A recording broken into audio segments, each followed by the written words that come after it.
El fantasma de Harry Houdini. El gran mago Harry Houdini era el más feroz, tenaz y sagaz enemigo de los médiums espiritistas fraudulentos. Sin embargo, parece haber observado seriamente la posibilidad de comunicación con los difuntos, y desde su fallecimiento con frecuencia se ha informado de comunicaciones establecidas con su espíritu. Houdini era un hombre complejo y extraño en muchas formas, cuya devoción por su madre era legendaria. Después de morir ella, Houdini buscó con avidez algo que le confirmara que su espíritu había sobrevivido, o algún medio de comunicarse con su madre fallecida. Sir Arthur Conan Doyle, creador de Sherlock Holmes y espiritista convencido, era amigo de Houdini. La esposa de Doyle también era medium aficionada, y parece ser que Houdini asistió a algunas sesiones de espiritismo en la casa de Doyle.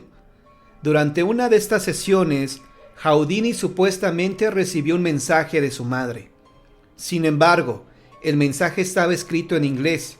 La madre de Houdini nació en Europa y nunca aprendió a escribir en inglés. Doyle dijo con suavidad que la madre de Houdini debía haber aprendido a escribir inglés en el mundo de los espíritus.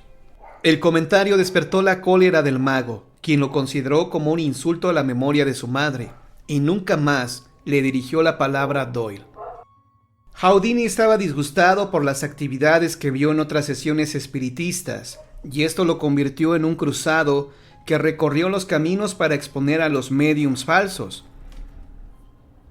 A propósito, Doyle nunca creyó que Houdini pudiera reproducir por medio de trucos las hazañas realizadas por los médiums. Se apegó a la opinión de que Houdini era un médium, pero por alguna perversa razón lo negaba y calumniaba a los demás.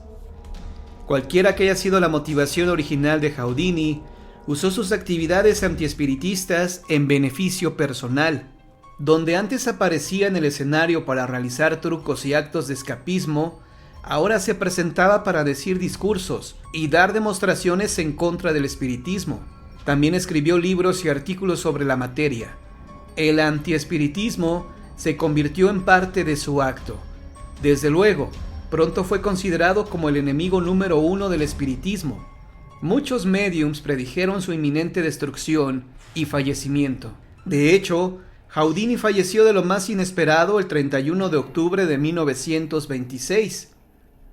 Sus actividades antiespiritistas, más el hecho de que falleciera el día en que se celebra Halloween, han producido una extraordinaria cantidad de rumores alrededor de su fallecimiento. Uno de estos rumores es que Houdini había preparado un mensaje que comunicaría desde su tumba si esto era posible. En el mensaje supuestamente usaría un código que él y su esposa Beatriz habían usado en un acto mental y que solo ellos conocían. Muchos médiums aseguraban haber recibido el mensaje de Houdini, pero Beatriz Houdini no confirmó ninguno de ellos hasta 2 años después de la muerte de su esposo, cuando recibió una carta de un médium norteamericano llamado Arthur Ford. A continuación se presentó una serie de acontecimientos muy desconcertantes, y aún en la actualidad no se sabe qué pasó y por qué. Beatriz Houdini, al parecer, confirmó la declaración de Ford y realizó varias sesiones espiritistas con él, pero un reportero gráfico declaró que había escuchado a Ford y a Beatriz Houdini conspirar para hacer un relato con el que pudieran ganar dinero, dando conferencias y llevando su acto de gira. Muchos de los amigos magos de Houdini declararon que nunca existió tal mensaje y que el famoso código de Houdini era de lo más sencillo y conocido dentro y fuera de la profesión. Beatriz Houdini se encontraba muy turbada y enferma, y cuando se recuperó un poco, aseguró que algunas de las cosas que antes había dicho no eran exactas, sino producto de su enfermedad y su delicado estado emocional, los cuales la habían llevado a confundirse y cometer errores. Negó haber conspirado con Ford, pero también dijo que nunca había existido el mensaje de Houdini. Sin embargo, continuó realizando sesiones el Día de las Brujas, el 31 de octubre, durante varios años. Pero finalmente declaró que si Houdini había sobrevivido a la muerte ya no regresaría jamás. Aún así, hasta la actualidad, los médiums de todo el mundo realizan sesiones el 31 de octubre, y casi nunca pasa un año sin que algún médium de alguna parte del mundo diga que ha establecido contacto con el espíritu de Houdini.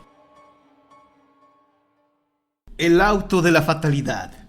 El 30 de septiembre de 1955 terminó trágicamente lo que muchos consideraban una de las más brillantes y prometedoras carreras cinematográficas de todos los tiempos.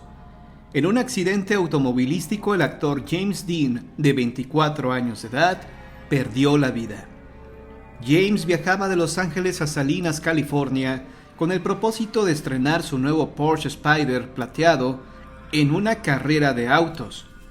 Conducía a unos 130 kilómetros por hora, cuando se encontró de frente con otro auto. El impacto fue terrible. James se fracturó la nuca y muchos otros huesos. Desde entonces, James Dean se convirtió en leyenda. Y el auto inició su propia historia. Desde el momento en que Dean falleció al volante, su bólido pareció adquirir una suerte fatal. Después del deceso de James Dean, George Barris, aficionado a los autos, compró el Porsche. Cuando el vehículo estaba siendo retirado del camión en que le fue entregado, se deslizó accidentalmente y rompió la pierna de un mecánico. Barris vendió el motor a 2 médicos aficionados a las carreras de autos. Poco después, uno de los galenos fue asesinado. El otro instaló el motor en su auto y perdió la vida al perder el control del vehículo durante una competencia. En la misma carrera, otro conductor resultó herido cuando su auto se estrelló mientras usaba el eje de transmisión del Porsche de James Dean. Funcionarios de la patrulla de caminos de California planeaban usar los restos del Porsche en una exhibición de autos, y una noche antes de la inauguración se incendiaron todos los vehículos, menos el de James Dean, que no sufrió ningún daño. La carrocería y el chasis del Porsche fueron puestos en exhibición en una campaña ambulante de seguridad vial.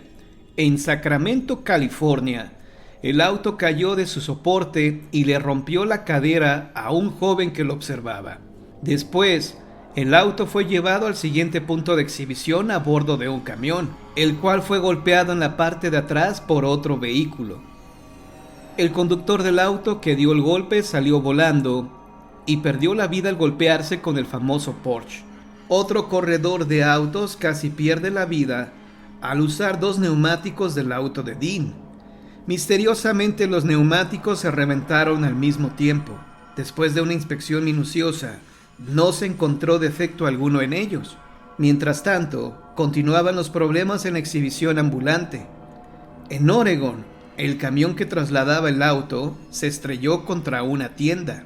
En 1959, mientras el Porsche era montado en unos soportes para ser exhibido en Nueva Orleans, se rompió en 11 partes, a pesar de haber sido soldado cuidadosamente. Finalmente ocurrió lo más extraño. Los restos del auto iban a ser trasladados a Los Ángeles y durante el viaje en tren, el Porsche desapareció para siempre. Los relatos del día de hoy han terminado, pero si quieres escuchar más historias, quédate en la permanencia voluntaria de John Misterio.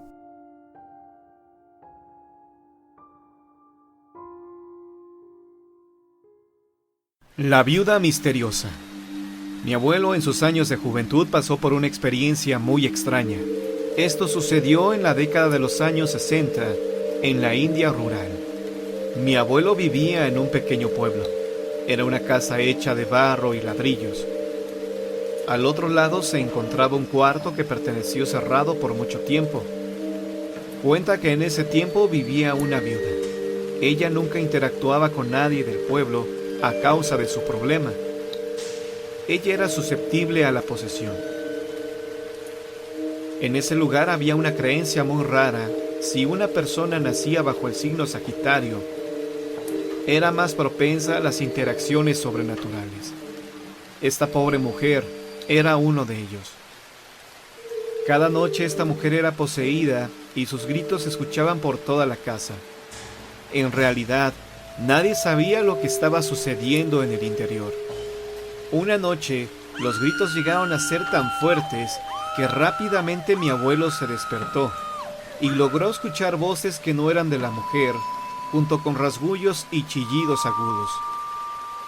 La noche siguiente los vecinos se reunieron para saber realmente qué estaba sucediendo. Prendieron antorchas de fuego, ya que en ese entonces aún no había electricidad. Junto con mi abuelo, los vecinos escucharon que alguien golpeaba la puerta, pero tan pronto se abrió la puerta, los gritos se calmaron. Poco a poco buscaron en el interior del cuarto y no se encontraba la mujer. Salieron inmediatamente y en ese entonces una de las antorchas logró iluminar el baño. Ella estaba en el suelo, vomitando agua de color negro. En ese momento todos se quedaron congelados. El olor era insoportable. Estaba mordiendo y desgarrando la carne de una gallina. Alrededor se podía ver la sangre del animal. Ella de repente se detuvo e hizo contacto visual con mi abuelo. La parte blanca de sus ojos era de color amarillo y el iris de un color ceniza. Mi abuelo se acuerda de esos ojos hasta nuestros días. Entonces, antes de que pudiera reaccionar, ella se abalanzó con gran velocidad y le mordió en el muslo derecho. Rápidamente la gente lo resguardó y lo llevaron a casa de un amigo. En la mañana, mi abuelo despertó con un grito, sudoración y muy asustado. Mi abuelo pensaba que esto era una pesadilla. Rápidamente cogió una jarra de agua. Sintió un pinchazo en el muslo. Tal fue su sorpresa que la marca de la mordedura estaba ahí. Este caso asustó a todo el pueblo. Los vecinos llevaron a cabo toda clase de rituales sagrados para eliminar las energías negativas de la casa. Desde entonces, la gente nunca se aventuraba por la casa o cualquier lugar cerca de ella, incluso durante el día. Con el tiempo, los gritos murieron y también la pobre mujer.